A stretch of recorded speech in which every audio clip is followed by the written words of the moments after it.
What is up, Earth Sphere citizens and rebel colonists? I am just a simple new type, and we are finally diving into Mobile Suit Gundam Wing, Enless Waltz. You know the West calls this Mobile Suit Gundam Wing, but in Japan the series went by New Mobile Report Gundam Wing. Last time in AC 195 on Christmas Eve, Trace Kushinaga died in battle and Relina became the new Vice Foreign Minister of Earth, where she got rid of all the weapons of war. Peace between the colonies and Earth had been achieved for now. At least that is what we thought. In this episode, we will learn about Mari Maya, the person calling herself Trace's daughter. We will also learn about the real Trowa Barton and how Operation V went completely wrong behind the scenes. So let's get into this.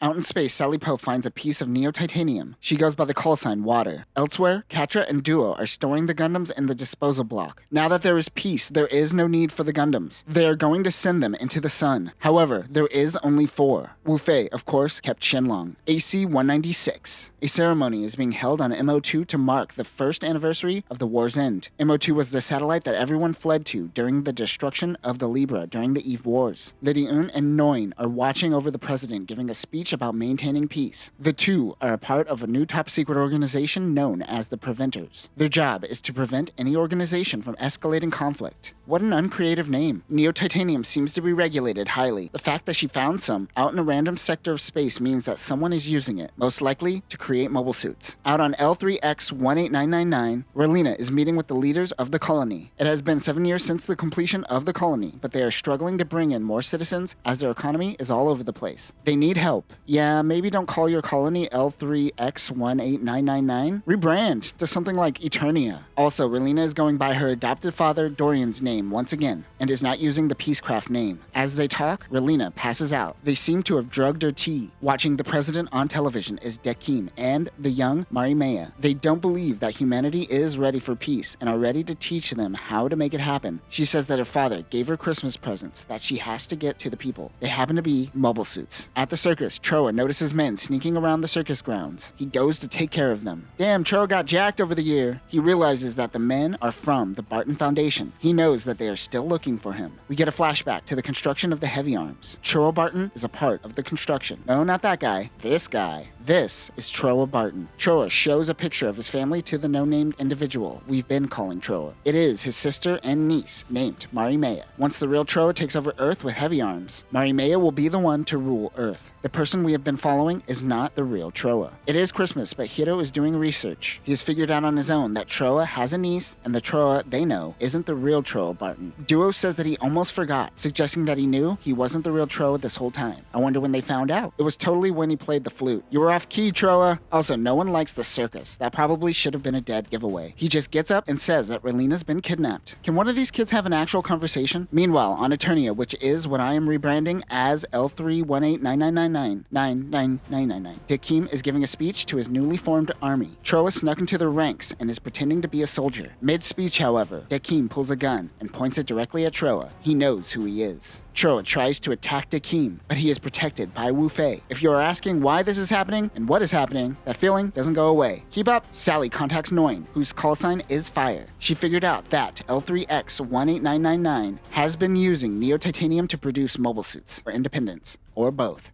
Relina wakes up to find Mari Maya in her room. She tells her that she is the daughter of Trace Kushinaga. She says that she will take over the Earth Sphere Federation and follow after her father's footsteps. Mari Maya doesn't seem to know how she was born. Duo contacts Catra and says, "Hey man, Hiro and I are going to this colony that may or may not have an army, and we're going without our Gundams. We may die, we may not, whatevs. Anyways, peace." Catra's anxiety goes through the roof. He decides that he is going to stop the Gundams from going into the sun. They won't be able to communicate with each other for a while. Catra takes Rashid and the Magwanac core with him to catch up with the disposal block. They are barely going to make it in time, but it will take 50 days. Duo thinks back to him trying to destroy Death Sight. He pushes the discharge button, but it doesn't go off. That is when Professor G walks in with the discharge pins. He isn't going to let his work of art be destroyed. He knew that Duo was planning to kill the Gundam engineer after he destroyed the Gundam. Professor G suggests that he steals the Gundam instead of trying to destroy it. He suggests they just ignore Operation Meteor. Hiro passes out and thinks back to when he was on the colonies. He meets a little girl and her puppy. Hiro later blows up a base on the colony, but one Leo accidentally falls onto a civilian building, killing the little girl and her puppy. Ah, come on, Hiro. He is saddened by this incident, but Dr. J wants to remove all of humanity out of him.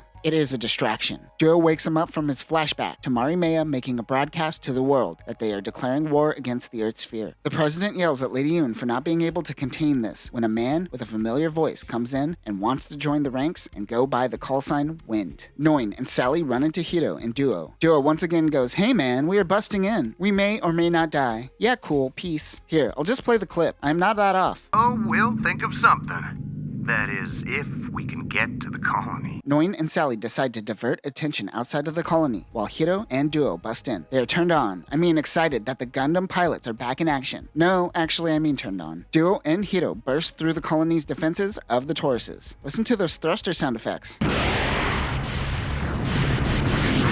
Yeah, that's the kind of ASMR content I am looking for. They take a hit, but drop some missile pods and push through. They eject in an escape pod and barely make it to a shuttle bay. They get out and steal some Leos. The two split off and go on their own. Duo runs into a new model. It is the Serpent. The MMS-01 Serpent is a new mass-produced mobile suit and the direct successor to the Leo. This can be used in space and on Earth. The double Gatling gun is identical to Heavy Arms Gatling gun. This unit is built using neo-titanium, which is half the weight and twice as strong as titanium. This unit struggles in close combat situations. It has an 8-tube missile launcher, a bazooka, a beam cannon, a storage rack which holds the Gatling guns, and an optional parachute. Duo recognizes the fighting style. It is Trowa. Meanwhile, Hiro takes out Leos when he runs into Wu Fei and Shenlong. He wonders if Hiro and the other pilots are making the right choice. He is able to cut through Hiro's Leos like butter. Hiro tells Wu Fei to press the detonation switch. Trowa reminds Duo that he isn't the real Trowa before shooting off missiles. Trowa flashes back to his past. He was a nameless soldier when he was a kid. He met the real Trowa while working as a mechanic on Heavy Arms. Dr. S and the others don't want to go through with Operation Meteor, but Trowa will ensure that the plan will go through. He says that he is going to tell his daddy, Dekim Barton, for this. That is when one of the crew members shoots and kills Trowa. Dr. S thinks that they are screwed, but that is when the Trowa we know comes out and suggests that he takes the Trowa identity. He too wants nothing to do with Operation Meteor and destroying Earth. In the present, Trowa's missiles miss Duo and he disappears. Also, Wu Fei attacks Hiro, but he disappears. Catra is able to shave off 80 hours of time if they take a faster route. They will use up most of their propellant. Catra suggests exploding the power furnace, creating a controlled explosion. They will then loop around Venus and slingshot themselves back to the Earth sphere. Another problem is that this leaves only 5 seconds where their ship and the disposal block will match speeds. Better be quick with it. Sally and Noin realizes that most of the enemies they come across are mobile dolls. They wonder where their real forces are at. We get Catra's flashback with Instructor H, who warns him of the self-destruct on Sandrock. Unlike other flashbacks where people steal the mobile suit, he is actually its true pilot, but he and Instructor H want to only resort to self-destruction if necessary. Back on the secret colony, Relina goes off and has a peacegasm.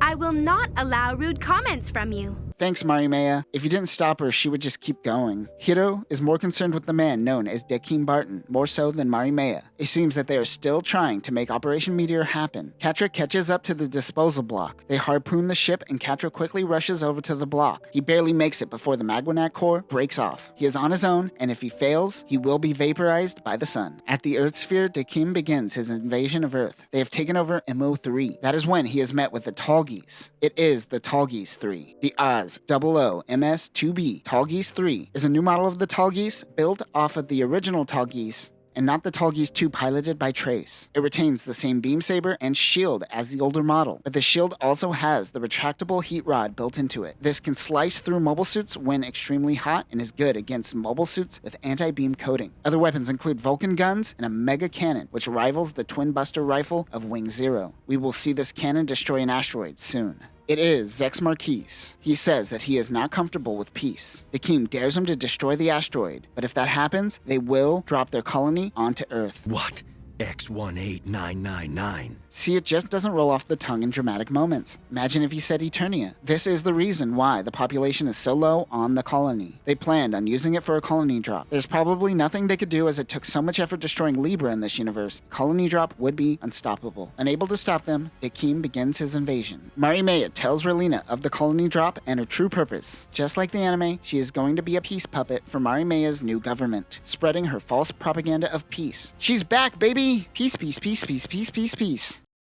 And that will do it for the first half of Endless Waltz. I make fun of the OVA's fast-paced nature, but that is what makes it so good. Remember, this is Gundam Wing. Broad strokes here, folks. It is all high concept and no nuance, and they finally embrace that nature in this OVA more so than the original run. Next time, we will conclude Endless Waltz. The battle on Earth begins. Wu Fei will finally get his own flashback, and Relina finally understands that total pacifism isn't possible. But that will do it for now, new types. Remember to watch out for the T. Peace.